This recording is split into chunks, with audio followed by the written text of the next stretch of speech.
ბავშვი, რომელიც 2 წესს შორის იზრდება, დედა ეუბნება, რომ ეს არ შეიძლება, არა იყო, ხოლო ბებია ეუბნება, რომ რა მოხდა, აიღე. ხომ ძალიან პატარა დეტალია და თითქოს უწყინარი.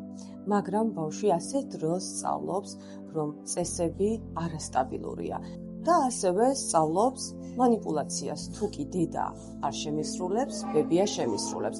და ეს არ ეხება მხოლოდ შოკოლადს ან ტკბილეულს, არამედ პრობლემა არის ის, რომ დასრულ ასაკში მისი ტვინი იმახსოვრებს, რომ წესები არასტაბილურია და შემიძლია მანიპულაციურ ხერხს მიუმართო იმისთვის, რომ რაღაც ავისრულო.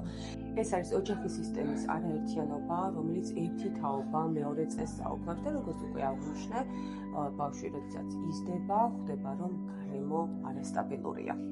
თუ გსურთ შვილებთან, მშობლებთან, ოჯახის წევრებთან ურთიერთობების დალაგება, აუცილებლად მოგზაურობთ პროგრამაში საგვარეულო ენერგიები, სადაც ვიმუშავებ სიღრმისეულად, გავანეიტრალებთ ყველა იმ პროგრამას, რაც გადმოდის თაობიდან თაობამდე. გელოდებით მომწერეთ პირადში.